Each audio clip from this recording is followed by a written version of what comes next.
Bye PC sir. आज हम लोग एक बहुत इम्पोर्टेंट टॉपिक बैक बॉन्डिंग के बारे में पढ़ने वाले हैं। ये टीजीटी, पीजीटी, नीट, जेईई सभी परीक्षाओं के लिए बहुत इम्पोर्टेंट है। आफ्टर ऑल आप देखेंगे कि बीएससी एमएससी में भी ये टॉपिक बहुत बार पूछा जाता है। तो बैक बॉन्डिंग बहुत आसान है और एक तरीके से कहा जाए अगर नहीं समझ में आ रहा है तो बहुत टफ भी है। तो आपको मैं बहुत आसान तरीके से बहुत छोटे से वीडियो में समझाऊंगा कि बैक बॉन्डिंग होता क्यों है, बैक बॉन्डिंग के लिए क्या क्या क्राइटेरिया है और कौन कौन से टाइप से बैक बॉन्डिंग हो सकते हैं। ठीक है, तो बैक बॉन्डिंग का पहला क्राइटेरिया क्या है कि बैक बॉन्डिंग होने के लिए एक ऑर्बिटल के पास खाली बैकेंट ऑर्बिटल होना चाहिए और दूसरे के पास कम से कम एटलीस्ट वन लोन पेयर होना चाहिए। एटलीस्ट क्या होना चाहिए? वन लोन पेयर होना चाहिए और एक के पास बैकेंट ऑर्बिटल होना चाहिए। ठीक है, तो ही बैक बॉन्डिंग हो सकता है। बैक बॉन्डिंग तभी हो सकता है जब एक के पास फील्ड ऑर्बिटल हो, है ना। इसका मतलब उसके पास कम से कम एक लोन पेयर तो होना ही चाहिए बैक बॉन्डिंग होने के लिए और दूसरे के पास बैकेंट ऑर्बिटल होना चाहिए, तो ही वो बैक बॉन्डिंग कर सकता है। ठीक है, तो चलते हैं देखते हैं कि बैक बॉन्डिंग कितने प्रकार के होते हैं। पहला देखिए, पहला क्या है कि बैक बॉन्डिंग का पहला टाइप है पी पाई बैक बॉन्डिंग। ठीक है, पहला टाइप है पी पाई बैक बॉन्डिंग। इसका मतलब अब देखिए नाम से ही स्पष्ट है, कुछ ज़्यादा सोचने की आवश्यकता नहीं है। पी का मतलब बैकेंट पी ऑर्बिटल, पाई का मतलब पाई वाला डोनेट होगा, यानी लोन पेयर किसी बैकेंट पी ऑर्बिटल में अपना इलेक्ट्रॉन डाल देगा, तो उसको हम लोग पी पाई बैक बॉन्डिंग कहेंगे। फॉर एग्जांपल अब देखिए BF3, अब बोरान है, इसका 1s2 2s2 2p1 होता है। अब इसका पी ऑर्बिटल खाली है। आपको पता है फ्लोरीन के पास होते हैं लोन पेयर।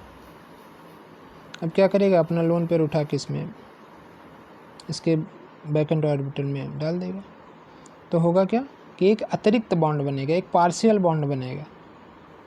ठीक है ना, उससे होगा क्या कि ये जो BF3 बन रहा है, ये जो बॉन्ड इनके बीच में बना हुआ है BF3 के बीच में, ये बॉन्ड तो है ही, लेकिन इसके लोन पेयर की वजह से इसके पास एक अतिरिक्त पार्शियल बॉन्ड बन गया, जिसकी वजह से इसका जो बॉन्ड लेंथ है वो डिक्रीज हो गया और बॉन्ड स्ट्रेंथ मजबूत हो गया। ठीक है, मतलब इसका बॉन्ड स्ट्रेंथ बढ़ गया, बॉन्ड लेंथ क्या हो गया? डिक्रीज हो गया। तो अब सिंपल सी कहानी है कि सारे लोग अपने आप को स्टेबल करना चाहते हैं, हम भी स्टेबल होना चाहते हैं, आप भी स्टेबल होना चाहते हैं, इसलिए तमाम परीक्षाओं की तैयारी कर रहे हैं। कोई नीट कर रहा है, कोई जेईई कर रहा है, तो अब सब स्टेबल ही होना चाहते हैं। तो भाई कंपाउंड भी हैं, वो भी अपने आप को स्टेबल करना चाहते हैं। तो ऐसे में करते क्या है कि भाई उनके पास एक ही रीजन है, वो बैक बॉन्डिंग कर लेते हैं। ठीक है, तो बैक बॉन्डिंग एक बहुत सिंपल सा वे है कि भाई एक के पास बैकेंट ऑर्बिटल हो और दूसरे के पास एक लोन पेयर हो, वो अपना लोन पेयर उसके बैकेंट ऑर्बिटल में डाल दे। ठीक है, तो पहला टाइप क्या हुआ? पी पाई। एग्जाम्पल क्या है? BF3। ठीक है, इसके पास बैकेंट पी ऑर्बिटल है और इसके पास है लोन पेयर, ये अपना लोन पेयर इसके बैकेंट ऑर्बिटल में दान दे देगा और कहेगा आ जाओ अपना रिश्ता मजबूत कर लेते हैं। ठीक है, क्योंकि नज़दीकी आ जाएगी ना, इसका मतलब बॉन्ड लेंथ उनका डिक्रीज हो जाएगा और बॉन्ड स्ट्रेंथ इसकी मजबूत हो जाएगी। चलिए नेक्स्ट टाइप देख लेते हैं। पी पाई इंट्रैक्शन कुछ नहीं है, नाम से स्पष्ट है। पी पाई ये सब मत देखो, ये सब तो मैं बस वीडियो की खूबसूरती बढ़ाने के लिए लिख दिया हूँ, इसकी आवश्यकता नहीं है। आपको समझना, आप समझिए। पी पाई देने वाले के पास भी पी ऑर्बिटल, लेने वाले के पास भी पी ऑर्बिटल, देने वाले के पास भरा हुआ पी ऑर्बिटल, लेने वाले के पास बैकेंट पी ऑर्बिटल। समझ में आ रहा है? फॉर एग्जाम्पल देखिए, वो कार्बन मोनोऑक्साइड। अब आपको इतना तो पता होगा कि ये जो कार्बन है इसके पास 4 इलेक्ट्रॉन होते हैं, ठीक है, और ये जो ऑक्सीजन है इसके पास 6 इलेक्ट्रॉन होते हैं बैलेंस शेल में।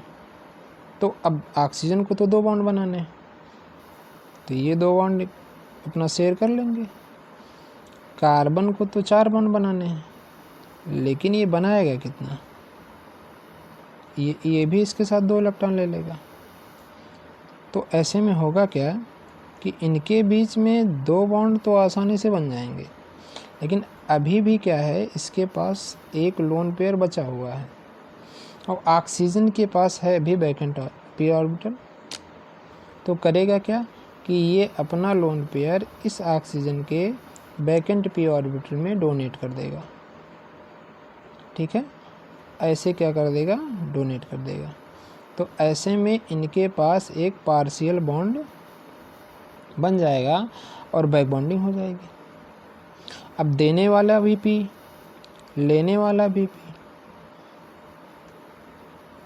देने वाले के पास भरा हुआ पी, लेने वाले के पास खाली पी, तो इसलिए इसका नाम पड़ गया पी पाई इंटरेक्शन, ठीक है, इसका नाम इसलिए क्या पड़ गया, पी पाई पी। नाम से स्पष्ट है, रटना नहीं है, रटी हुई विद्या से कुछ नहीं होने वाला। समझिए आप, दोनों, एक के पास वैकेंट पी ऑर्बिटल होना चाहिए और दूसरे के पास भरा हुआ पी ऑर्बिटल होना चाहिए, दोनों आपस में ओवरलैप कर जाएंगे। देखिए यहाँ मैंने फिगर भी बना रखा है, ये आपस में क्या कर जाएंगे, ओवरलैप कर जाएंगे, ठीक है। ये कार्बन जाएगा ऑक्सीजन वाले के साथ ओवरलैप कर जाएगा, अपना इलेक्ट्रॉन उसको डोनेट कर देगा, ठीक है। तो ऐसे में होगा क्या, इनके बीच में एक पार्शियल बॉन्ड बन जाएगा, जिसकी वजह से इनका bond length decrease, bond strength मजबूत, बॉन्ड स्ट्रेंथ इनका बढ़ जाएगा, ठीक है। आगे देखते हैं, ये आ गया पी पाई डी पाई।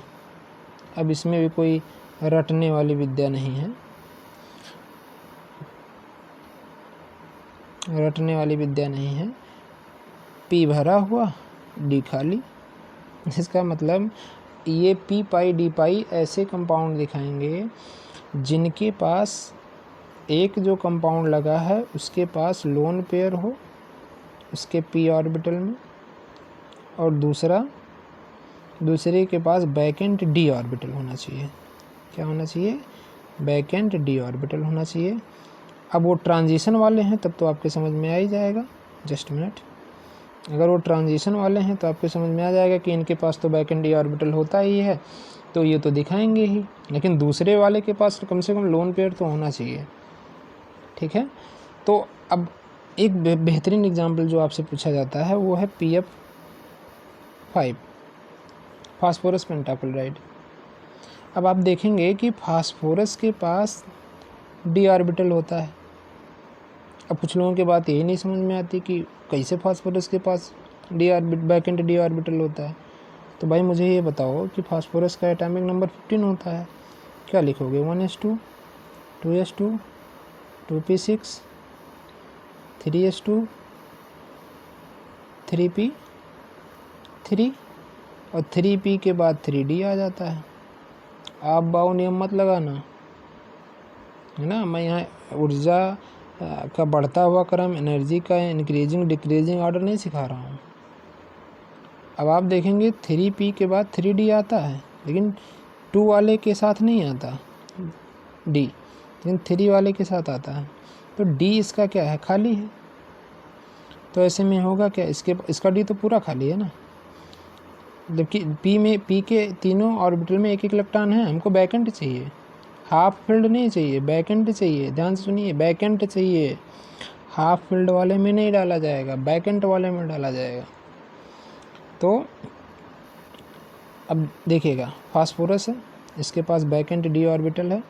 फ्लोरीन है, इसके पास लोन पेयर है, जिनको हम लोग पाई भी बोलते हैं, 2 इलेक्ट्रॉन पाई बॉन्ड।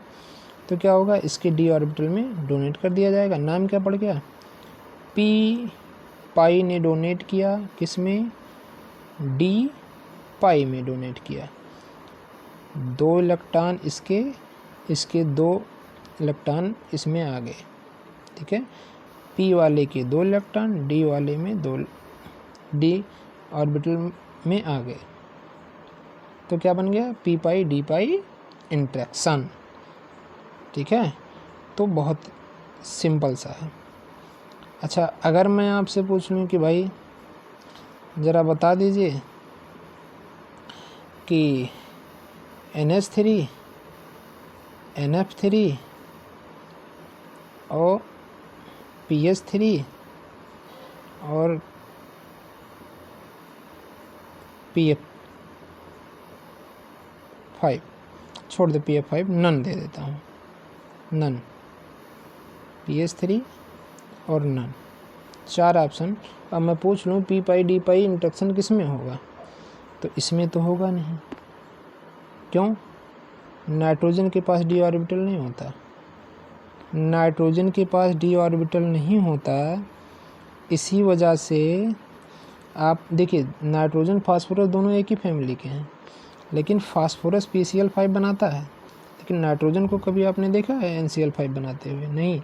नाइट्रोजन सिर्फ NH3 या NCl3 ही बना सकता है, NCl3 ही बना सकता है। इसका रीज़न ये है कि नाइट्रोजन के पास d ऑर्बिटल नहीं होता, इसलिए नाइट्रोजन का इलेक्ट्रॉन एक्साइट होकर d ऑर्बिटल में नहीं जा पाता, तो ये बनता है, लेकिन नाइट्रोजन वाला नहीं बनता, नाइट्रोजन वाला NF3 बनाएगा।